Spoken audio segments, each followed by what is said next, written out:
আগস্টের পট পরিবর্তনের পর একটি আলোচিত বিষয় হচ্ছে দেশের বন্ধু কারা, শত্রু কারা, কারা দেশকে অস্থিতিশীল করার পায়তারা করছে। ভারত বাংলাদেশের শত্রু নাকি শেখ হাসিনা? যারা টাকা পাচার করেছে তারা শত্রু নাকি অন্য কেউ? দর্শক, আমাদের আজকের আলোচনার বিষয় দেশের শত্রু কারা। এ বিষয়ে আলোচনা করার জন্য আমাদের স্টুডিওতে উপস্থিত আছেন জনাব পারভেজ সাজ্জাদ, ব্যাংকার ও অর্থনীতিবিদ। জনাব পারভেজ সাজ্জাদ, আপনাকে স্বাগত আমাদের আজকের আলোচনায়। যেটি বলছিলাম যে দেশের শত্রু কারা, যারা টাকা পাচার করেছে তারা, অর্থনীতিবিদরা নাকি রাজনীতিবিদরা নাকি অন্য কেউ? আপনি কি মনে করেন দেশ আজকে এই পর্যায়ে আসার পেছনে কাদের আসলে দায় বেশি, নাকি সবার দায় আছে?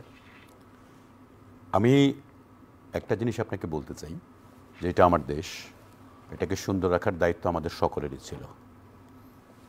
এখানের এই দায়বদ্ধতা থেকে আমরা কেউই বেরিয়ে যেতে পারি না। বাট শত্রু কারা, আমি যদি এভাবে চিন্তা করি, দুর্নীতিবাজ আমলা, ঋণখেলাফি ব্যবসায়ী, নৈতিকতা বিবর্জিত রাজনীতিবিদ, প্রত্যেকের সবচেয়ে বড় অবদান আছে। এবং কেউ তো আর বাকি থাকলো না যাদের নাম বললেন। এরাই তো দেশ চালায়, সব নিয়ন্ত্রণ করে। এটাই হচ্ছে দুঃখজনক, আমরা জনগণরা এখনো দেশ চালাতে পারিনি।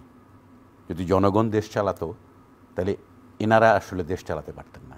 যারা দেশ চালাচ্ছে তারা কি জনগণ না? না, গত 15 বছরে আমরা ম্যান্ডেট দেখিনি। গত 15 বছরে 16 বছরে আমরা জনগণের ম্যান্ডেটটা কিন্তু দেখিনি। নির্বাচনের নামে যে প্রহসন হয়েছে আমরা সবাই জানি, সেই জিনিসটা কিন্তু আমরা চোখে দেখিনি যে আসলে জনগণ দেশ চালায়। এবং আমাদের এই সমাজে আমরা রাজনীতির কথা বলি, সবচেয়ে দুঃখজনক হচ্ছে এই রাজনীতি কনসেপ্টটা বলা হয় রাজার নীতি। অ্যাকচুয়াল এর অর্থ হচ্ছে নীতির রাজা। এই জন্যই পলিটিক্স শব্দটাকে আমরা নেগেটিভলি সবসময় ব্যবহার করি। যদি এটা আসলেই নীতির রাজা হতো তাহলে এটা জনমানুষের কাজে লাগতো।